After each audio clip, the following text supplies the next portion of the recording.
Good morning students. आज हम लोग गैरोनी सेल के बारे में उसकी क्रियाविधि को पढ़ेंगे। पिछली क्लास में हमने क्या पढ़ा था कि विद्युत रासायनिक सेल वो होते हैं जो रासायनिक ऊर्जा को विद्युत ऊर्जा में कन्वर्ट करते हैं। और विद्युत रासायनिक सेल में हमने एक एग्जाम्पल लिया था वोल्टीय सेल, गैल्वेनी सेल या डेनियल सेल। ठीक है, उसकी बनावट को हमने पढ़ा था। जिंक तथा कॉपर की छड़ को क्रमशः जिंक सल्फेट तथा कॉपर सल्फेट के विलीन में डुबोकर रखा जाता है। दोनों छड़ों को तार की सहायता से जोड़ा जाता है। दोनों लवणों के विलयनों को एक यू आकार की नलिका, जिसको हमने लवण सेतु कहा था, से जोड़ा जाता है। लवण सेतु एक यू आकार की नलिका होती है जिसमें अक्रिय प्रकार का विद्युत अपघट्य भरा रहता है। रुई लगाकर दोनों साइड डॉट लगा दिए जाते हैं। चूंकि क्रियाविधि में हम ये पढ़ें कि जिंक धातु की जो क्रियाशीलता है वो कॉपर से अधिक होती है, इसलिए इलेक्ट्रॉन का निष्कासन जिंक द्वारा किया जाता है। तो जिंक का ऑक्सीकरण होता है। जिंक का ऑक्सीकरण होता है तो ये किसका काम करती है? छड़ एनोड का। ये इलेक्ट्रॉन कॉपर आयन द्वारा ग्रहण किए जाते हैं। तो यहाँ अपचयन होता है, इसलिए ये छड़ जो है वो किसका काम करेगी? कैथोड का। इलेक्ट्रॉन के जो प्रवाह की दिशा है वो जिंक से कॉपर की छड़ की तरफ है, इसलिए धारा की दिशा इलेक्ट्रॉन के प्रवाह की दिशा के विपरीत होती है। इसलिए धारा का प्रवाह कैसे होगा? कॉपर से जिंक की तरफ। क्लियर है? देखिए, इसका मतलब मैं क्या कह सकता हूं कि इस सेल में हो क्या रहा है? रेडॉक्स अभिक्रिया संपन्न हो रही है। रेडॉक्स का मतलब ऑक्सीकरण भी हो रहा है और अपचयन भी हो रहा है। तो ये सेल हमें जो एनर्जी देगा वो किसकी बदौलत देगा? रेडॉक्स अभिक्रिया के कारण। होने वाली अभिक्रियाओं को मैं निम्न समीकरण द्वारा कह सकता हूं। देखो, बात करूं मैं किस पर होने वाली अभिक्रियाएं? एनोड पर होने वाली अभिक्रिया। एनोड पर जो अभिक्रिया होती है वो क्या कहलाती है? ऑक्सीकरण। ऑक्सीकरण किसका हो रहा है? जिंक का। जिंक से 2 इलेक्ट्रॉन चले गए तो जिंक +2 बन गया। 2 इलेक्ट्रॉन चले गए साहब। समीकरण नंबर 1। ये 2 इलेक्ट्रॉन जो हैं वो कॉपर आयन द्वारा एक्सेप्ट कर लिए जाते हैं और क्या बन जाएगा? Copper solid. समीकरण नंबर 2। ये अभिक्रिया किस पर हो गई? कैथोड पर। यदि आपको इस सेल की नेट सेल अभिक्रिया चाहिए कि गैल्वेनी सेल में होने वाली रेडॉक्स अभिक्रिया का संतुलित समीकरण लिखिए, तो जिंक प्लस Cu+2, ये 2 इलेक्ट्रॉन इससे कट गए हैं और ये हो जाएगा जिंक +2 प्लस कॉपर। ये टोटल समीकरण आ गया। इस पर ये हो गया गैल्वेनी सेल की नेट रेडॉक्स अभिक्रिया। क्लियर है? इस समीकरण को मैं कैसे समझूंगा? ध्यान से सुनिए आप। इलेक्ट्रॉन कहां से निकल रहे हैं? जिंक से। तो जिंक का ऑक्सीकरण होता जाएगा, यहां से इलेक्ट्रॉन निकलते जाएंगे और इस जिंक से कैसे आयन बढ़ते जाएंगे? विलयन में जिंक +2 आयन बढ़ते जाएंगे।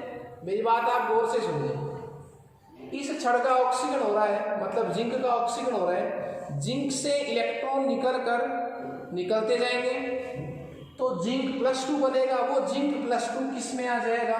विलयन के अंदर आ जाएगा। तो इस विलयन में कौन से आयनों की संख्या ज्यादा होगी?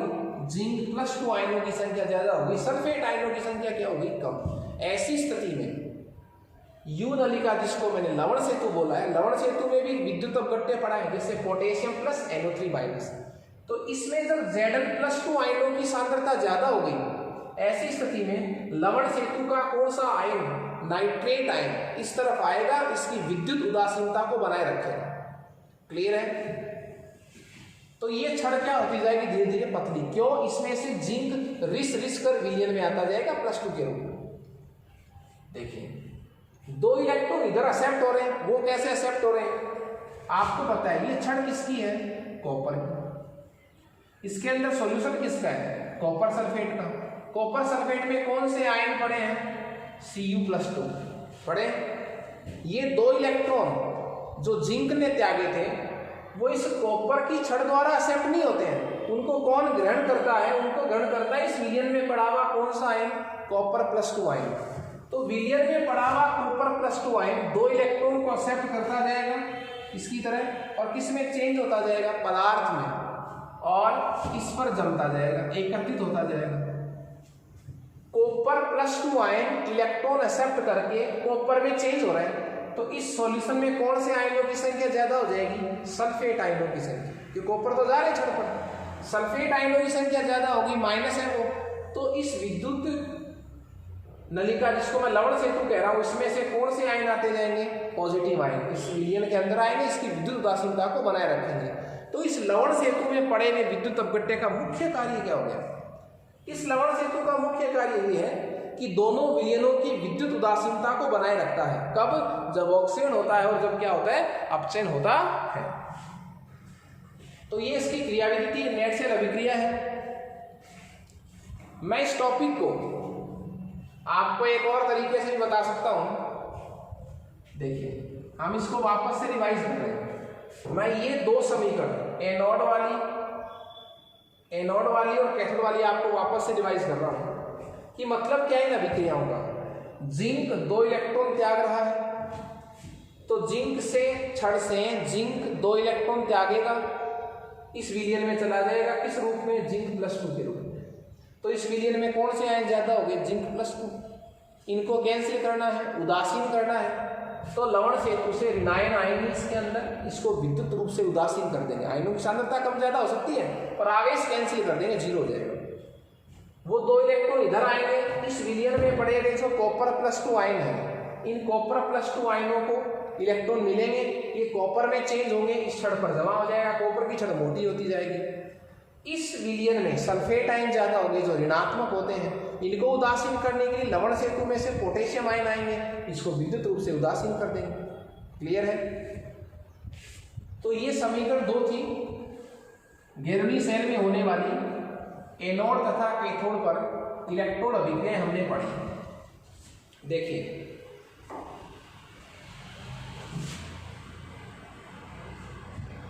ये दोनों पात्र मिलकर क्या कहला रहे हैं? विद्युत रासायनिक सेल। दोनों पात्र मिलकर क्या कहलाए जा रहे हैं? विद्युत रासायनिक सेल। पात्र कितने हैं? 2। सेल कितना बोला जा रहा है? 1। तो हर पात्र को अर्ध सेल बोलेंगे। क्या बोलेंगे? अर्ध सेल। ये क्या बोला जाएगा? ये बोला जाएगा, इस पर ऑक्सीकरण हो रहा है, तो ऑक्सीकरण अर्ध सेल। ये क्या हो जाएगा? अपचयन अर्ध सेल। ऑक्सीकरण अर्ध सेल, अपचयन अर्ध सेल। और इन इलेक्ट्रोडों पर होने वाली अभिक्रियाओं के नाम क्या हो जाएंगे? जो अभिक्रियाएं होंगी वो क्या कहलाएंगी? अर्ध इलेक्ट्रोड अभिक्रिया। अर्ध इलेक्ट्रोड अभिक्रिया। अपचयन में होने वाली अभिक्रिया भी क्या कहलाएगी? अर्ध इलेक्ट्रोड अभिक्रिया। पूरे सेल में होने वाली क्या कहलाएगी? इलेक्ट्रोड अभिक्रिया या नेट सेल अभिक्रिया। दोनों मिलाकर क्या कहलाएंगी? नेट सेल अभिक्रिया। क्लियर है? हम इस सेल में बनावट को पढ़ चुके हैं, क्रियाविधि को पढ़ चुके हैं, तो क्या करेंगे? अब हम पढ़ेंगे कि जो एक U आकार की नलिका हमने यूज की थी, जिसको मैंने लवण सेतु बोला था, उसका मतलब क्या है, उसका काम क्या है। देखिए, लवण सेतु क्या था ये तो आपको मैंने बता दिया। एक U आकार की नलिका है जिसमें अक्रिय प्रकार का विद्युत अपघट्य भरा रहता है। देखिए, अक्रिय का मतलब क्या है, वो किसके लिए अक्रिय होना चाहिए? वह उस विद्युत अपघट्य के, उस सॉल्यूशन के लिए अक्रिय होना चाहिए जो सेल में भरा हुआ है। तो जो हम लवण सेतु में जो विलयन भरे हैं विद्युत अपघट्य को, वो इन 2 सॉल्यूशन के प्रति क्या होना चाहिए? अक्रिय होना चाहिए। तो मैं आपसे इस टॉपिक को 2 भागों में डिवाइड करूंगा। बहुत अच्छा प्रश्न है। कि लवण सेतु के चयन की शर्तें, लवण सेतु के चयन की शर्तें। क्लियर है?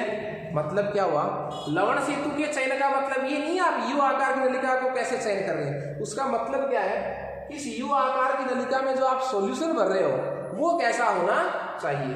तो उसकी दो शर्तें देखिए। पहली शर्त क्या है कि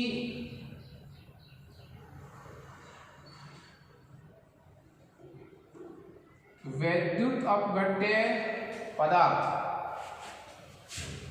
के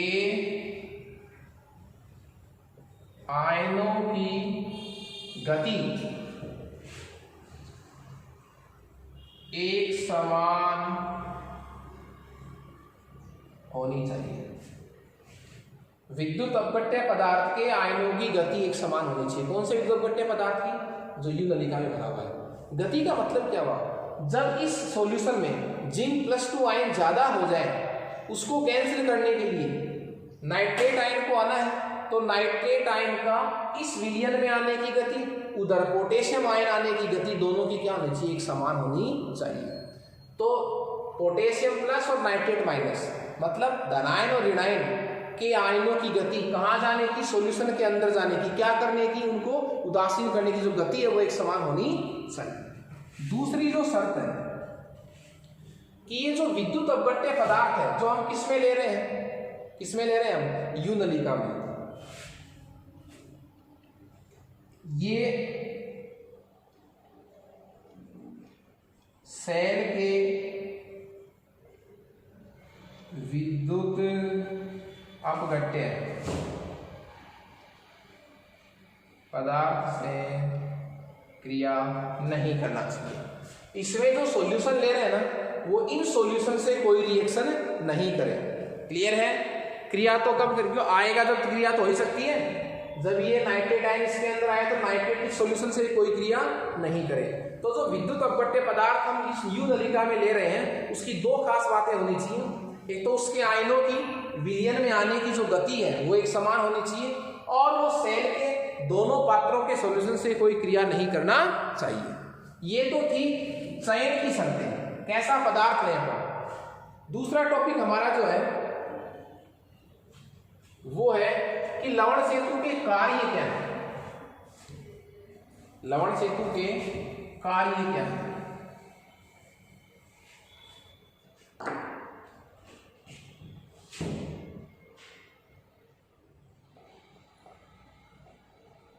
लवण सेतु के कार्य, लवण सेतु के कार्य।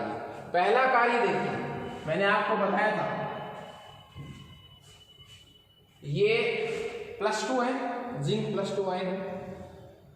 ये छड़ जो है वो नेगेटिव होगी साहब, एनोड कैसा हो गया, नेगेटिव। क्यों? ये इलेक्ट्रॉन का भंडार है। ये क्या है? इलेक्ट्रॉन का भंडार। यहां से इलेक्ट्रॉन निकलते हैं, तो एनोड जो है वो माइनस है, और जो कैथोड है वो कैसा चार्ज है, पॉजिटिव। एनोड कैसा चार्ज है, नेगेटिव। एनोड प्लस होता है, कैथोड माइनस होता है। ये बातें कहाँ अप्लाई होती हैं? विद्युत अपघटनी सेलों में। जब हम बैटरी की सहायता से धारा प्रवाहित करते हैं, जब हम बैटरी की सहायता से धारा प्रवाहित करते हैं तो बैटरी का जो पॉजिटिव एंड है वो जिस छड़ से जुड़ता है उसको अपन क्या कहते हैं, एनोड, और नेगेटिव एंड जिस छड़ से जुड़ता है उसको अपन क्या बोलते हैं, कैथोड। तो एनोड प्लस होता है और कैथोड नेगेटिव चार्ज होता है विद्युत अपघटनी सेलों में, जबकि विद्युत रासायनिक सेलों में एनोड ऋणात्मक सिरा होता है और कैथोड धनात्मक सिरा होता है। क्लियर है? तो लवण सेतु का जो पहला कार्य है वो क्या है कि दोनों विलयनों की विद्युत उदासीनता को बनाए रखता है, आगे 0 रखता है। दोनों अर्धसेलों, अर्धसेलों का मतलब समझ गए आप, दोनों पात्र, दोनों अर्धसेलों के विलयनों की विद्युत उदासीनता को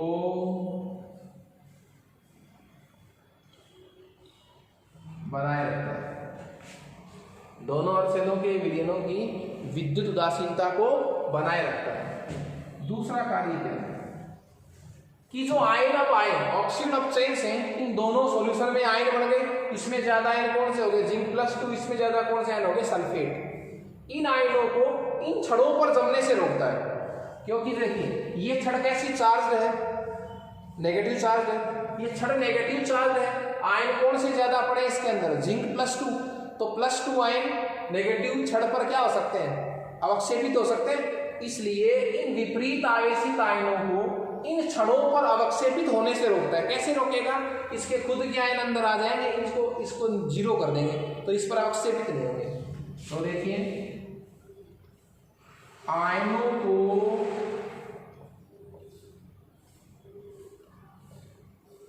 विपरीत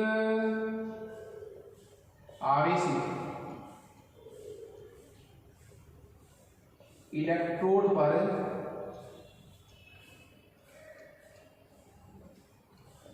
एकत्रित होने नहीं देता। क्लियर है। ये लवण सेतु की हमने चयन की शर्तें पढ़ी और ये लवण सेतु के दो क्या है कार्य। बहुत अच्छा प्रश्न है, लवण सेतु क्या होता है, उसके चयन में क्या शर्तें होती हैं और उसके क्या कार्य है। तो ये टोटल हमने पढ़ लिया है कि विद्युत रासायनिक सेल क्या होता है। इसका जो सेल विद्युत वाहक बल होता है, जो विभव होता है वो 1.1 वोल्ट होता है। इस सेल का जो विभव है विद्युत वाहक बल EMF वो कितना होता है, इलेक्ट्रोमोटिव फोर्स, वो क्या होता है विभव विद्युत वाहक बल, वो 1.1 वोल्ट। मतलब कैथोड वाली छड़ का विभव और एनोड वाली छड़ के विभव का जो अंतर होता है वो क्या होता है 1.1 वोल्ट की हमें धारा देता है, हम ऐसे भी कह सकते हैं।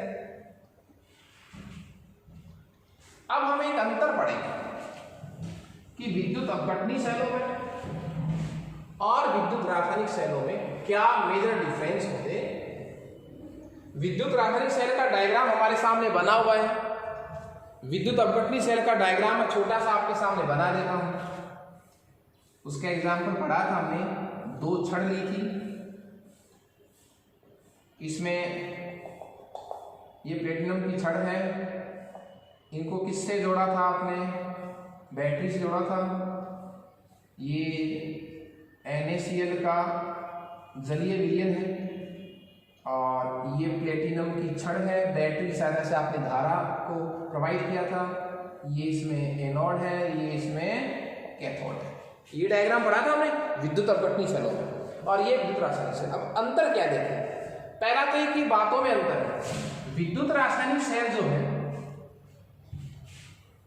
वो रासायनिक ऊर्जा को विद्युत ऊर्जा में चेंज करते हैं। विद्युत अपघटनी सेल क्या करते हैं, विद्युत ऊर्जा को रासायनिक ऊर्जा में चेंज करते हैं। क्लियर है। इसमें धारा प्रवाहित हमें प्राप्त होती है, इसमें धारा प्रवाहित की जाती है। ये मेजर डिफरेंस था एक तो। दूसरी बात, इसमें ये लवण सेतु है, इसमें नहीं है। तो विद्युत रासायनिक सेलों में लवण सेतु प्रयुक्त किया जाता है, इसमें प्रयुक्त नहीं किया जाता विद्युत अपघटनी में। विद्युत रासायनिक सेलों में एनोड तथा कैथोड भिन्न भिन्न पात्रों में या एक ही पात्र में। विद्युत रासायनिक सेलों में जो एनोड है वो नेगेटिव ऋणात्मक सिरा होता है, कैथोड पॉजिटिव एंड होता है। जबकि विद्युत अपघटनी सेलों में एनोड धनात्मक सिरा होता है और कैथोड क्या होता है, ऋणात्मक सिरा होता है। तो ये कुछ डिफरेंस थे। मैं ये भी कह सकता हूं कि सेल कैसा भी हो, चाहे वो विद्युत रासायनिक हो चाहे वो विद्युत अपघटनी सेल हो, इनमें रेडॉक्स अभिक्रिया संपन्न होती है। कैसे विक्रिया संपन्न होती है, रेडॉक्स अभिक्रिया। इनमें रेडॉक्स अस्वतः होती है। अस्वतः का मतलब हम धारा प्रवाहित करते हैं बैटरी की सहायता से, तब जाकर इनमें ऑक्सीजन होता है, क्या होता है, अपचयन होता है। इनमें दोनों धातुओं की क्रियाशीलता में अंतर था, स्वतः ही रेडॉक्स हो रहा है, जिंक का ऑक्सीजन और कॉपर का क्या हो रहा है इसमें, अपचयन। तो विद्युत रासायनिक सेलों में जो रेडॉक्स अभिक्रिया होती है वो ऑटोमेटिक होती है, स्वतः होती है। इन सेलों में क्या होती है, अस्वतः। बहुत अच्छा प्रश्न है, इन दोनों सेलों में अंतर क्या होता है। इसके बाद हमारा टॉपिक है कि हम किसी सेल को यदि निरूपित करना चाहें, शॉर्टकट तो उसका प्रदर्शन कैसे करें, उसका प्रदर्शन कैसे करें।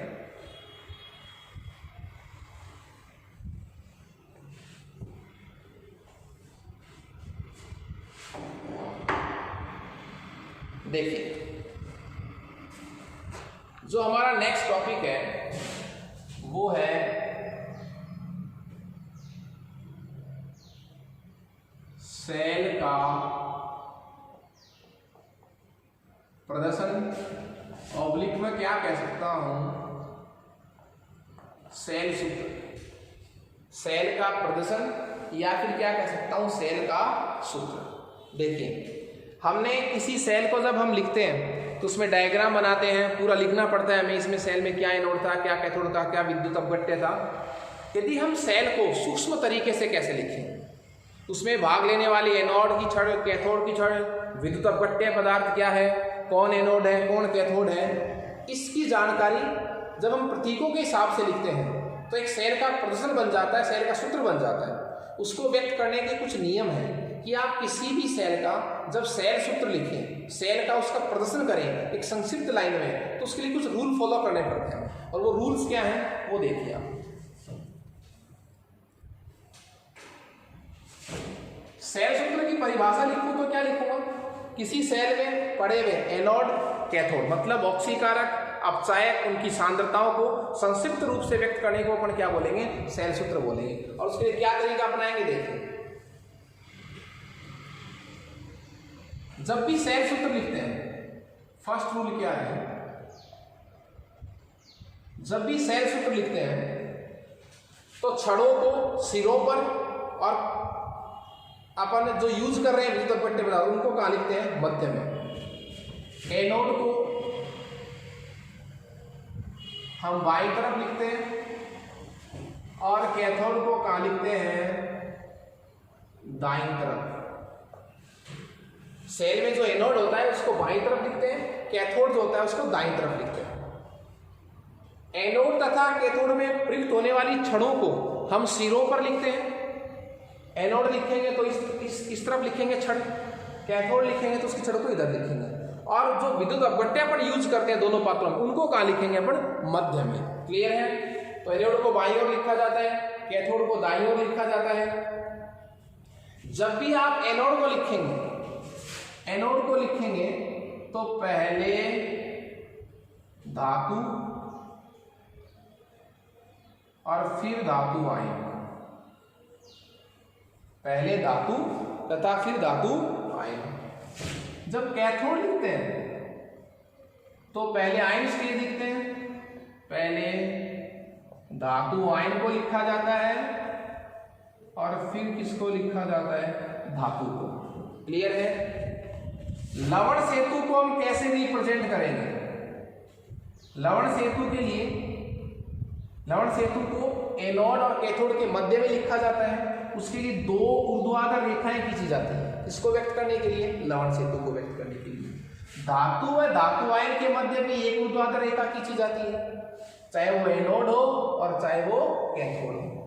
क्लियर है, यहां तक कोई दिक्कत नहीं है आपको। जैसे देखिए, मैं पिछली वाली सेल का जिक्र करूं, अभी जो हमने सेल पढ़ा था, एग्जाम्पल लू इसका, तो अभी हम एक सेल पढ़ के गए थे, गैलोनी सेल। गैलोनी सेल हमने पढ़ा था अभी, जिंक कॉपर वाला। उस सेल को हमने ब्रीफली पढ़ा था, अच्छे तरीके से पढ़ा था, उसका डायग्राम पढ़ा, उसकी बनावट, उसकी क्रियाविधि पढ़ी। हमें उस सेल के बारे में कुछ संक्षिप्त अध्ययन करना है, तो मैं इन रूल्स को फॉलो करके उसके लिए क्या सेल सूत्र लिखूंगा। देखिए, उस सेल में एनोड किसका था, जिंक का। विलियम किसका था, जिंक सल्फेट का। एनोड को कहाँ लिखते हैं, बाईं तरफ। तो लिखिए, अब जब भी लिखेंगे पहले धातु, तो पहले मैंने धातु लिख दी है जिंक। उनकी अवस्था भी लिख सकता हूं, चाहे एक ऊर्ध्वाधर रेखा, फिर धातु आयन। जिंक किसमें चेंज हुआ, जिंक +2। आप +2 भी लिख सकते हैं इस तरह, और पूरा भी लिख सकते हैं, जिंक SO4। ठीक है। फिर बीच में क्या लिखा जाएगा, दो ऊर्ध्वाधर रेखाएं किसको व्यक्त करेंगी, लवण सेतु को। अब कैथोड लिखेंगे, कैथोड में पहले आयन फिर धातु, तो पहले कॉपर प्लस 2, फिर एक ऊर्ध्वाधर रेखा, फिर कॉपर। ये सॉलिड है और ये एक्वस स्टेज है, एक्वस। ये आपका क्या हो गया, गैलोनी सेल का सेल सूत्र। क्लियर है? और इसको तरीके से लिख सकते हैं आप, जिंक सॉलिड है, एक ऊर्ध्वाधर रेखा, जिंक प्लस 2 का पूरा नाम लिख सकते हैं, जिंक सल्फेट। उसकी सांद्रता भी लिख सकते हैं 1 मोलर। लवण सेतु, कॉपर सल्फेट 1 मोलर सांद्रता, ऊर्ध्वाधर रेखा और कॉपर सॉलिड, ऐसा भी लिख सकते हैं। तो सेल सूत्र का मतलब क्या है, सेल में उपस्थित एनोड को बाईं तरफ लिखते हैं, कैथोड को दाईं तरफ लिखते हैं। जब भी एनोड लिखते हैं पहले धातु फिर धातुआयन, दोनों के मध्य एक ऊर्ध्वाधर रेखा। कैथोड जब लिखते हैं तो पहले धातुआयन फिर धातु को लिखा जाता है, दोनों के मध्य एक ऊर्ध्वाधर रेखा। एनोड तथा कैथोड के मध्य 2 ऊर्ध्वाधर रेखा खींची जाती है। ओके, जो हमने गैलोनी सेल पढ़ा है, जो हमने क्या पढ़ा है, गैलोनी सेल। उस गैलोनी सेल में उसका विभव कितना पढ़ा हमने, 1.1 वोल्ट। उसका विभव कितना पढ़ा हमने, 1.1 वोल्ट। तो मैं कहूं जो गैलोनी सेल का विभव होता है, विद्युत वाहक बल, इलेक्ट्रोमोटिव फोर्स, EMF, वो होता है 1.1 वोल्ट। मेरा कहने का मतलब क्या है कि गैलोनी सेल जो है वो 1.1 वोल्ट की धारा हमें देता है। दोनों क्षणों के जो विभव का अंतर है वो कितना है, 1.1 वोल्ट। सेल का जो विद्युत वाहक बल होता है वो दोनों क्षणों के विभव का अंतर होता है। ये तो सेल का विद्युत वाहक बल है। मैं इस गैलोनी सेल पर बाहर से विभव लगाऊं, वोल्टता लगाऊं, गैलोनी सेल पर बाह्य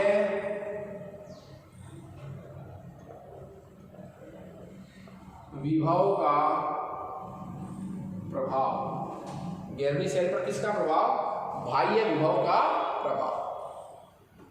तो देखिए कंडीशन क्या है, फर्स्ट कंडीशन क्या है, यदि आपने जो बाह्य विभव लगाया है, बाह्य विभव का जो मान है वो 1.1 वोल्ट से क्या हो, कम हो। सेल का खुद का विभव कितना है, 1.1 वोल्ट। आप जो बाहर से विभव लगा रहे हो उसकी वैल्यू 1.1 वोल्ट से कम है तो सेल पर कोई फर्क नहीं पड़ेगा। सेल जैसे कार्य कर रहा था वैसे कार्य करेगा। मतलब क्या, इलेक्ट्रॉन की दिशा तो क्या होगी, जिंक से कॉपर, और धारा की दिशा क्या होगी, कॉपर से जिंक। पर यदि आपने सेकंड कंडीशन देखी, यदि बाह्य विभव का जो मान है वो 1.1 वोल्ट से क्या हो, अधिक हो, 1.1 वोल्ट से क्या हो, अधिक, तो सारा मामला विपरीत हो जाएगा। इलेक्ट्रॉन का गमन क्या हो जाएगा, कॉपर से जिंक, और धारा कैसे बहेगी, जिंक से कॉपर। क्लियर है, यहां तक कोई दिक्कत नहीं है। यदि मान लीजिए थर्ड कंडीशन लिखूं मैं कि बाह्य विभव का मान 1.1 वोल्ट के बराबर हो,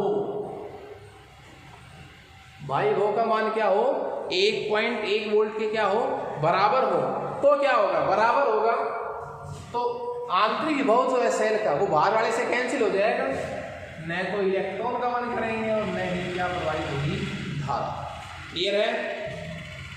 तो ये था कि गैलोनी सेल की क्रियाविधि क्या होती है, उसकी बनावट क्या है, उस पर बाह्य विभव का प्रभाव क्या है, हम किसी सेल को सेल सूत्र के रूप में कैसे व्यक्त कर सकते हैं। गैलोनी सेल एग्जाम दृष्टि से बहुत इंपॉर्टेंट है। इसकी एनोड तथा कैथोड पर होने वाली अभिक्रियाएं पूछी जाती हैं, उसका विद्युत वाहक बल पूछ लिया जाता है और बाह्य विभव का प्रभाव अपन इस पर बता सकते हैं। सेल सूत्र किसी के लिए भी लिखाया जा सकता है। आपको तरीका याद रखना है कि एनोड को बाईं तरफ लिखा जाता है, कैथोड को दाईं तरफ लिखा जाता है। इस तरह के रूल आपको याद रखने, आपको किसी भी सेल का सेल सूत्र लिखवाया जा सकता है। ओके, नेक्स्ट क्लास में हम ये पढ़ेंगे कि जो हम सेल का विद्युत वाहक बल बताते हैं कि सेल का विद्युत वाहक बल 1.1 वोल्ट होता है, ये विद्युत वाहक बल होता क्या है, इसको हम कैसे ज्ञात करते हैं, और पूरे सेल का विद्युत वाहक बल क्या होता है, एक अकेली छड़ का विद्युत वाहक बल को क्या बोलते हैं, उसको कैसे फाइंड करते हैं, वगैरह वगैरह। Okay, thank you students.